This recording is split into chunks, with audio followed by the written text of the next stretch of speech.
정말 기쁘신 거죠? 아유, 갑자기 얼굴이 밝아지셔서 더 감사합니다. 저는 오늘 준비된 예배라는 제목을 가지고 예배 말씀을 좀 나누려고 하는데요. 여러분들에게 가장 감동적이었던 예배는 언제인가요? 다음 예배요? 언제가 가장 감동적이셨나요? 각자가 느끼신 예배에 따라 나 이 예배 정말 좋았어, 아니 나 예배가 정말 좀 오늘은 좀 어려웠어, 뭐 이렇게 느끼는 바가 좀 다르실 수도 있을 겁니다. 저는 목회자의 아들로 태어나서 태어날 때부터가 모태신앙이었어요. 그러다가 보니까 얼마나 지금까지 많은 예배를 드려봤겠습니까? 그죠? 예배 안 드렸을 것 같아요? 많은 예배를 드렸어요. 근데 그 모든 예배가 다 감동적이냐? 그거는 아니었던 것 같아요. 그랬으면 너무 감사한데 그래야만 하는데 불구하고 꼭 그러지는 않았습니다.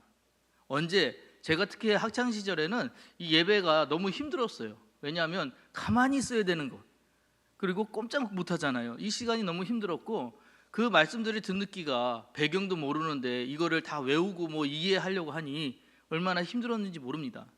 그러던 저에게 한 줄기 빛 같은 그런 일이 있었는데 뭐냐? 바로 예배의 찬양을 제대로 들었을 때예요. 그 전까지만 해도 우리 예배는 복음성가라는 걸 많이 불렀거든요. 그죠? 여러분 복음성가 아시죠? 근데 제가 이제 중고등학교 때 뭐가 시작이 됐냐면 우리나라에서 CCM이라는 게 들어왔어요. 들어보셨나요? 예, 이거는 컨템포러리 크리스찬 뮤직이라고 그러는데 혀 좀 굴렸어요. 네. 컨템포러리는 뭐냐면 동시대적이라는 뜻이고, 크리스찬은 우리 기독교인들, 뮤직은 음악이라는 뜻이에요. 그러니까 우리 현 시대를 살아가는 우리에게 맞는 크리스찬 뮤직 이런 뜻이에요. 그런데 이 음악들이 처음 시작이 됐을 때 왜 센세이션이었냐? 여태까지 우리까지 찬송가는 코드 3개만 다 쳤거든요. 아시는 피아노 치시는 분들은 다 아는데, 제가 여기 피아노가 있으면 좀 알려드릴 텐데 3가지만 있으면 모르치는 노래가 없어요. 4개 강 같은 평화도 코드 3개만 다 쳐요. 나머지 코드 다 그렇게 구성이 되거든요. 그러다 보니까 너무 단조롭고 오히려 아시다시피 동요 같았는데, 이 CCM이 들어오고 나서는 어떻게 됐냐면 음악이 막 너무 화려해진 거예요. 너무 막 여러 가지들이 막 이렇게 생기고 감동적이기도 했다가 기쁘기도 했다가 여러 가지 음들이 막 거기에 나타나기 시작을 했습니다. 이게 예배에 들어왔을 때 얼마나 그것이 저한테는 센세이션인지, 그것이 놀라움이었는지 모릅니다. 그래서 그때 좋아하기 시작했던 것이 소리엘이라는 그 찬양단이 있었고요. 그 다음에 이제 옹기장이라는 팀이 있었어요. 그리고 주찬양이라는 또 찬양 팀이 있었고, 그 다음에 다윗과 요나단이라는 이런 팀들이 그때 당시 시작했었고, 벌써 이분들의 얘기를 찾아봤더니 이분들이 CCM 1세대라고 하더군요. 나이가 어느 정도 시간이 그렇게 질렀어요. 자, 근데 이분들이 이렇게 음악이라는 것들을 가지고 예배가 진행이 됐을 때 정말 예배가 막 부흥이 되고 막 활성화되기 시작을 했었습니다. 그래서 예배에 이 음악 때문에 내 예배가 감동적이기 시작한 거예요. 그 예배가 좋아지기 시작했고 예배가 너무 즐거운 거예요. 근데 이게 문제가 생겼어요. 예배에 감동 느끼고 즐거울 때는 그때 음악이 좋았으면 그랬어. 근데 예전처럼 다시 또 동요처럼 어떻게 반주를 하거나 찬양이 있을 때는 예배가 감동적이지가 않은 거예요. 그래서 이거 왜 이러지? 라고 생각을 했는데, 이 일에 대해서 여러분 꼭 기억하셔야 될 게, 예배는 감동이 아니래요. 갑자기 놀라시네요. 예배는 감동이 아니래요. A.W. 토저라는 분이 이렇게 얘기했답니다. 예배는 감정이 아니라 태도이다. 같이 한번 해볼까요? 예배는 감정이 아니라 태도이다.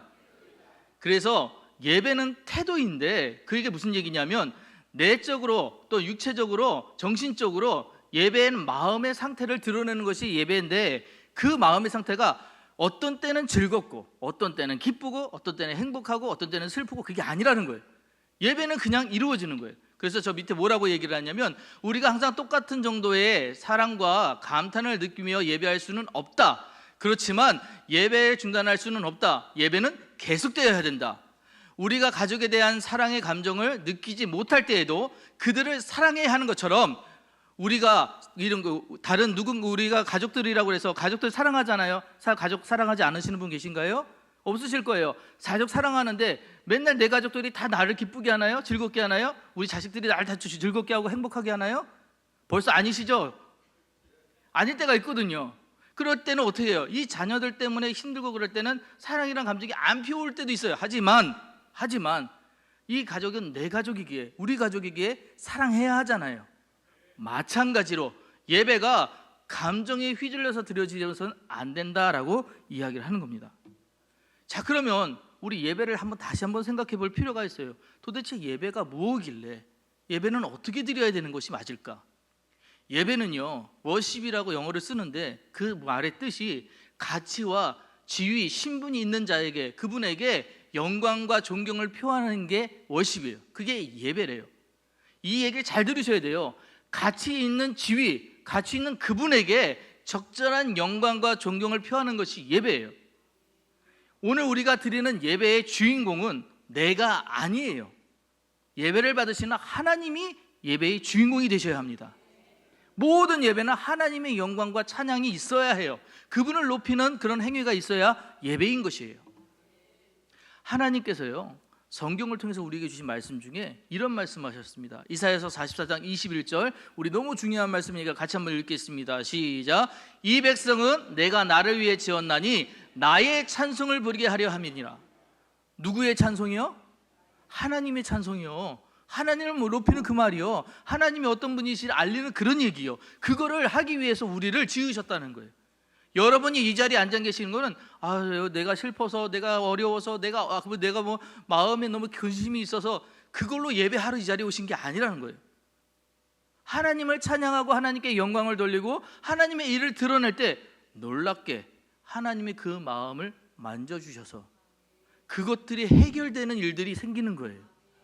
그게 주가 돼서는 안 돼요. 힘든 거로 고생하고 힘든 거로 고민하고 그것 때문에 예배에 들어오셨다고 하더라도 여러분의 예배의 결국은 하나님에게 영광이어야 한다는 것이에요. 자, 그렇다면요, 여러분, 나는 제대로 예배하고 있는 것인가요? 여러분은 제대로 예배하고 계십니까? 로버트 웨버라는 분이 계셔요. 이분이 예배가 보인다, 감동을 누린다라는 책을 쓰셨는데 그 책에서 이런 얘기를 했습니다. 예배에 필요한 3가지가 있대요. 3가지. 첫 번째가 예수 그리스도를 경축해야 하는 것. 두 번째가 하나님의 행동하심이 있는 예배여야 한다는 것. 세 번째가 회중의 응답은 필수적이라는 거예요. 이것들을 하나씩 따져보면 이렇습니다. 그 예수 그리스도를 경축한다는 건 뭐냐? 경축이라는 말의 뜻을 찾아보니까 경사스러운 일을 축복한다는 거예요. 여러분, 경사 언제 경사납니까? 집안에 어떤 일이 있을 때 경사나요? 좋은 일이 있을 때 경사잖아요. 그죠? 좋은 일이에요. 자, 그런데 예수님의 일생을 이렇게 가만 보면 전부 다 우리가 경사를 드려요. 경축할 일들인데 가만 생각해 보면 조금 다른 게 있어요. 예배는 본래 회중에 향한 것이 아니라 하나님의 영광을 위한 것, 맞죠? 근데 경축을 해야 된대요. 근데 그것이 그리스도의 생애, 당연히 예수님의 나심을 우리 경축해야 됩니다. 예수님이 이 땅에 오신 것만으로도 우리가 그분을 높일 만한 충분한 이유가 있는 거예요. 그죠? 근데 예수 그리스도의 죽으심, 이거 경축해야 되는 건가요? 예수님이 죽으셨는데? 아니라는 거예요? 아니에요. 예수님의 십자가의 죽으심은 그분의 죽으심 때문에 우리는 대속을 얻었잖아요. 이거 높여야 될 일이에요. 이거 정말 감사해야 될 일이에요. 그리고 또 하나, 그분이 부활하셨어요. 죽은 것으로 끝났다면, 이분이 돌아가심으로 끝났다면 우리가 이 자리에 있는 자체가 무의미한 거예요. 그런데 예수 그리스도가 살아나셨어요. 부활하셨어요. 그 부활로 인해 우리가 뭘 할 수 있느냐? 야, 진짜 우리도 다음에 예수님처럼 그리스도의 장성한 분량까지 자라날 수 있겠구나, 성장할 수 있겠구나, 우리에게 희망이 된 것이잖아요. 그걸 뭐 하라고요? 경축을 하는데, 경축해야 되는데 그걸 누가 하느냐를 잘 보셔야 돼요. 뭐 누가 한다고요? 회중이라고 했어요. 여러분, 회중은 누굽니까? 저예요? 여러분들이에요. 앉아 계신 여러분들이 이 예배를 통해서 하나님이 그렇게 하셨구나, 이것들을 높이는 일들을 하셔야 된다는 얘기예요. 여러분이 거기서 아멘 하시고 여러분이 여기서 할렐루야 하시는 것들을 하셔야 된다는 얘기예요. 누굴요? 하나님을. 이 예배의 주인공 되시는 하나님을 높이는 일들을 하는 것들, 그것이 예배의 필요 요소의 첫 번째라는 거예요. 두 번째는요, 그러면 하나님이 그렇게 높이는 여러분들에게 어떤 일들을 하시느냐?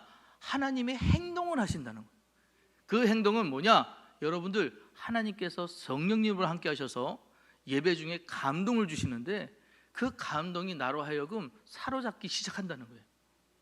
참된 예배는요, 교육, 전도, 교제의 경우처럼 결코 강대, 여기서 강대는 강대상이에요. 강대에서 청중으로 향하는 것이 아니다. 참된 예배는 그리스도의 경축한 회중사에서 이루어진다. 여러분들이 하나님을 높이기만 했는데 희한한 일은요, 그 높이는 가운데 내 마음이 녹아지기 시작한다는 거예요. 내 마음이 풀어지기 시작한다는 거예요. 하나님이 위로 주시고 감탄 주시고 사랑을 주신다는 거예요. 그걸 느끼게 된다는 거예요. 이걸 느끼는 것이 예배라고 하는 거예요. 세 번째로요, 죄송합니다, 하나 빼먹었어요. 그래서 이렇게 느끼는 자들 여러분 입속에서 터져나오는 가장 짧은 단어지만 가장 강력한 단어가 있어요. 뭐죠? 보셨죠? 아멘. 아멘은요, 그냥 나도 그려 이거 아니에요. 예전에 제가 시골 목회할 때 첫 용암교회에서 첫 부임하고 갔을 때 얼마나 열정이 정말 셌겠어요. 그죠? 얼마나 열정이 있었겠어요. 그래가지고 교회를 갔는데 우리 권사님들이 한 세 분, 네 분 앉아 계셨는데 권사님들 오늘부터 저녁에 8시에 우리 기도회 합시다. 그래서 우리 이 지역에 이 교회를 좀 살리기 위해서 기도회를 시작합시다. 그랬더니 갑자기 한 권사님이 가만히 보시더니 해보시오 그러더라고요. 그러면은 저는 경기도 사람이거든요. 해보시오 그러니까 그러면 오신다는 얘기구나 생각을 했어요. 그래서 저녁 8시가 됐는데 아무도 안 오시는 거예요. 전화를 돌렸는데 전화도 안 받으세요. 어떻게 된 거지? 그래서 다음 주일날 억울해서 왜 안 오시냐고. 아니 권사님들 오신다고 그랬잖아요. 그랬더니 내가 언제요? 그러죠. 해보라고 그랬지 한다고 그래 쉬워 그래요. 그때 알았어요. 이게 아멘이라는 것 설명하다 왜 이 말씀을 드리냐면 해보시라는 뜻이 아니에요. 그거 해보고 뭐 해도 되고 안 해도 되고 그런 게 아니라요. 아멘은 절대적으로 그렇게 될 줄 믿습니다. 동의, 적극적인 동의, 확실한 동의. 그게 아멘인 거예요. 우리의 예배에 이 아멘이 있어야 된다는 거예요. 목사님이 막 앞에서 설명해요, 설교를 해요, 막 해가지고 이런 것입니다 할 때 여러분들 가만히 계셔보세요. 얼마나 당황스러운지 아세요? 여러분들이 짧지만 아멘 한번 해주세요. 괜히 힘나요. 얼마나 고와요. 지금 힘나잖아요. 얼마나 힘이 나는지 모릅니다. 그 아멘이요, 여러분 예배에 필요하다는 거예요. 세 번째는요, 예배에서 회중의 응답은 어떻대요? 필수라는 거예요. 이거는 당연히 있어야 되는 거예요. 그 어떤 응답이 필요한 거냐? 예배는 우리의 마음, 몸, 영의 헌신을 요구하는 회중의 전적이고 의식적이며 적극적인 참여이다. 자, 이게 왜 여러분들에게 강조해서 말씀드리냐? 여러분, 이런 예배에 적극적인 참여하기 위해서 우리가 필요한 것이 하나 있어요. 뭐냐? 준비라는 거예요. 여러분, 예배가 진짜 예배답고 예배에 관심을 두기 위해서는 그 예배를 위한 여러분 마음의 준비가 필요해요. 삶의 준비가 필요해요. 그래서 여러분들이 이 예배에 나 정말 이 예배는 정말 내가 잘 드려야지라고 생각할 때 생각만으로 끝나면 안 되고 그 예배를 위한 여러분들의 준비, 이게 필수적이라는 거예요. 그냥 하는 게 아니라 여러분 예배를 해서 진짜 준비하셔야 돼요. 예전에는요, 뭐 지금도 깔끔하고 잘 입고 오시고 여기 계신 분들은 전부 다 아름답게 잘하고 오셨는데, 예전에 저희가 어렸을 때만 해도 교회 간다고 그러면 꺼내지 않아 봤던 양복 입고 오시고 안 입었던 한복으로 이렇게 챙겨 입고 예배에 참여하시는 분들이 계셨어요.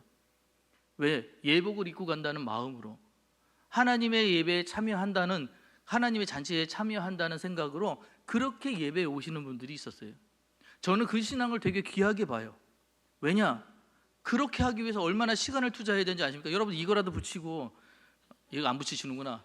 그렇게 볼터치라도 이렇게 하시려고 그러면 쉽게 시간이 그렇게 되지 않잖아요. 그죠? 그 시간을 들여서 꾸미고 오시잖아요. 그 준비의 시간, 어떤 마음으로 그 준비를 하실까 생각을 해보면 예배에 대해서 내가 그만큼 마음을 쓰게 되어 있거든요. 그래서 예배는 반드시요, 이런 준비가 필요합니다. 이스라엘 백성들을 이제 출애굽하고 나서 시내산 앞까지 하나님께서 인도해 오셨습니다. 그리고 나서 이제 모세에게 하나님께서 말씀하시는 게 뭐냐면, 이제 3일 뒤에 내가 너희를 만나러 갈 건데 너희들 3일 동안 뭐라냐? 빨래를 하라고 얘기하셔요. 빨래를 하라고. 여러분, 빨래를 왜 하라고 하셨을까요? 그 당시까지 하나님 앞에 갈 때까지 지저분해서 빨래하라고 하셨을까요? 그게 아니에요. 빨래를 하면서 뭐예요? 준비하라고 하신 거예요. 하나님 만날 준비하라고. 빨래하면서 내가 이제 거룩한 분을 만나는구나, 내가 귀한 분을 만나는구나, 이 세상을 창조하신 창조주, 우리를 출애굽하게 하신 그 하나님을 우리가 만나게 되는구나. 그러니 쉽게 나가지 못하는 이 길이었으니 이 길에 내가 진짜 마음을 표현해야지, 더 감사를 표현해야지, 이 마음으로 3일 동안 뭐 하라고 했냐? 준비하라고 하신 거예요. 그래서 출애굽기 19장 10절로 11절 말씀에 보면 여호와께서 모세에게 이르시되 너는 백성에게로 가서 오늘과 내일 그리고 성결하게 하며 그들에게 옷을 빨게 하고 준비하게 하여 셋째 날을 기다리게 하라. 이는 셋째 날에 나 여호와가 온 백성의 목전에서 시내산에서 강림하실 것이라. 강림하시면 하나님이 여기 계셔요. 그게 뭐예요? 예배입니다. 하나님이 오시는 예배하기 전에 너희들 뭐 하라는 거예요? 마음에 성결하고 옷을 빨며 준비함으로 내가 너희들에게 갈 그날을 기다리라는 거죠. 그러면 당연히 만날 사람은 준비하니 어떤 기대를 하겠어요? 하나님 오시겠구나, 오신다는구나, 어떤 모습을 보실까, 하나님에 대한 기대, 그 만남에 대한 기대, 이런 것들로 준비하지 않겠냐는 거예요. 이걸 시키십니다. 준비라는 단어가 히브리 말로 쿤이라고 그래요. 쿤. 근데 그 뜻에 이런 또 여러 가지 뜻이 있습니다. 세워지다, 준비하다, 고정하다. 다른 곳에 마음을 두지 않고 하나님 만난 일에만 집중하는 것이 준비라는 거예요. 하나님의 그 임재를 기다리는 그 일에만 집중하는 것이 준비라는 거예요. 오늘 여러분들이 이 예배에 얼마나 집중하고 오셨습니까? 얼마나 준비하고 오셨습니까? 하나님께서 주신 은혜에 대해서 얼마나 사모하고 오셨습니까? 그 사모의 정도에 따라서 예배가 참 예배가 될 수도 있고요, 아니면 지나가는 예배가 될 수도 있다는 것이. 세례 요한이라는 분이 있었습니다. 이분은 너무 대단한 분이죠. 근데 이분이 하신 일이 뭐였냐? 이분이 대단한 것을 요한복음은 이렇게 설명하죠. 1장 26절에 27절 보면 요한이 대답하되 나는 물로 세례를 베풀거니와 너희 가운데 알지 못하는 한 사람이 섰으니 곧 내 뒤에 오시는 그이라. 나는 그의 신발끈을 풀기도 감당하지 못하겠노라. 누구 얘기입니까? 예수님을 바라보는, 내 뒤에 오시는 예수님에 대한 설명을 이렇게 하는 자였어요. 근데 모든 이들이 세례 요한을 보고 너가 메시아냐, 너가 선지자냐 이렇게 물을 정도로 대단한 분이었단 말이에요. 근데 이분이 지금 하는 얘기가 뭐냐? 나는 앞서 온 소리야. 나는 그냥 광야에 이 뒤에 오시는 분을 위해 준비하는 나는 과정이야. 이렇게만 설명하고 있는 거예요. 세례 요한에 대해서 이사야의 증언은 이렇습니다. 외치는 자는 소리여 이르되 너희는 광야에서 여호와의 길을 예비하라. 사막에서 우리 하나님의 대로를 평탄하게 하라. 골짜기마다 도두어지며 산마다 언덕마다 낮아지며 고르지 아니한 것이 평탄하게 되며 험한 것이 평지가 될 것이요 여호와의 영광이 나타나고 모든 육체가 그것을 함께 보리라. 이는 여호와 입에 말씀하셨느니라. 이렇게 얘기했다는 거예요. 이게 누구 얘기냐? 세례 요한의 얘기인데, 세례 요한의 평가가 뭐냐? 하나님, 예수님이 오시는데 예수님이 오시는 길을 예비하는 자래요. 그 일을 예비하는 자. 여러분, 예배 드리는 자는 뭘 하는 자들이냐면 하나님의 은혜가 이 땅에 임하기를 예비하는 자래요. 그걸 준비하는 사람들이에요. 그 은혜를 받고 우리가 받고 누리는 거 끝나는 것이 아니라 하나님이 이런 일을 하셨어 세상 만국에 전파할 수 있는 자들이 우리여야 된다는 거예요. 그거 하기에 모이는 사람들이 예배하는 우리 성도라는 것이에요. 그래서 우리가 드려야 될 예배에 어떤 것들이 있어야 되느냐? 첫째, 그의 성호를 하나님의 이름을 자랑할 줄 알아요. 하나님의 이름을 여기서 뭐라고 표현했냐면 성호라고 표현했습니다. 성호, 거룩한 이름이요. 사실 우리가 하나님의 이름을 부른다는 것 자체가 말이 안 되는 거예요. 우리는 피조물이잖아요, 그죠? 피조물이 창조주의 이름을 함부로 못 불러요. 아니, 우리 아들이 제 이름을 막 부르고 다녀요. 벌써 이상하시죠? 예전에 우리 선배들이 놀면서 자기 아버지들 이름을 막 부르면서 놀고 그랬어요. 장난치느라고. 그런데 그거 어떤 모습이에요? 우리가 볼 때 뭐라고 얘기를 해요? 예의 없다, 예의 없다, 그렇게 얘기하죠, 그죠? 아니, 살아계신 아버지의 이름을 부를 때도 아버지 이름만 불러도 그건 예의가 없고 정말 안 되는 건데, 우리가 창조주이신 하나님의 이름을 막 불러요. 그 이름을 불러요. 그 이름을 그래서 부르기 어렵다고 그래서 이 이스라엘 사람들은 주님 아도나이 바꿨잖아요. 그럴 정도로 거룩한 이름인데 그 이름을 우리가 부를 수 있다는 자체, 아빠라고 부를 수 있다는 자체에 우리에게 주신 큰 복 아닙니까? 그 복을 가지고 우리 왜 숨기고 살아요? 자랑해야죠. 나는 하나님의 자녀입니다. 하나님을 부를 수 있는 자입니다. 할렐루야. 그렇게 살아가야 되는 게 우리라는 거예요. 그게 우리가 우리 예배에서 해야 되는 것들이에요. 우리가 이 예배를 통해서 많은 사람들에게 전파해야 될 것들이 하나님이십니다, 우리 하나님이에요 하고 말하는 것들, 이것들이 필요하다는 거예요. 그리고 우리가 그 예배를 통해서 또한 구해야 될 것은 뭐냐? 여호와의 능력이 이 자리에 있기를 구하는 거예요. 하나님의 능력이 이 자리에 있어서 우리에게 임해서 그 능력으로 인해 우리가 뭐 하게 되느냐? 다시 살게 하시고 또한 힘이 얻게 하시고 독수리 날개에서 올라가는 새 힘을 얻게 하시는 그 능력을 믿게 하시는 그 믿음대로 가지고 세상으로 나가는 거예요. 그게 이 예배에서 필요한 것들이라는 거예요. 자, 이렇게 이런 예배들 하게 되면 이런 예배들이 왜 필요하느냐? 이런 예배를 하기 위해 우리가 뭐가 필요하냐? 예배에 대한 준비가 필요하다는 거예요. 마음씀이 필요하다는 거예요. 그 예배에 대한 정말 여러분들 간절함이 필요하다는 거예요. 예배는 다녀가는 곳이 돼서는 절대로 안 됩니다. 그래서 이 예배에 진짜 여러분들이 마음 쓰고 신경 쓰고 준비하셔야 되는데, 그 준비하기 위해서 여러분 어떤 것들을 하셔야 되냐? 하나님의 은혜 받기 위해 노력하세요. 하나님의 이름을 높이기 위해 노력하세요. 하나님의 이름 때문에 행복하기 위해 준비하세요. 나는 오늘 주님 만나고 올 거야. 주님 꼭 만나고 와야 되겠어. 나는 말씀 속에 하나님을 꼭 찾아야 되겠어. 이런 마음으로 예배에 오셔야 된다는 거예요. 그래야 예배가 살아요. 그래야 온전한 예배가 되는 거예요. 아무쪼록 이 말씀 잘 기억하셔서 하나님의 이름을 자랑하시는 여러분 되시기 주 이름으로 축복합니다. 그런 여러분들에게 하나님의 능력이 분명히 임하십니다. 그 임하심을 체험하셔서 많은 사람들에게 나 하나님의 사람이야 라고 많은 사람에게 선포할 수 있는 여러분 되시기를 주의 이름으로 축복합니다. 기도하시겠습니다. 사랑과 은혜가 충만하신 주 하나님 아버지, 감사합니다. 우리가 예배를 대할 때 가벼운 마음으로 대하지 않게 하시고 준비된 마음으로 은혜를 구하며 이 자리에 임할 수 있게 주님 인도하여 주시옵소서.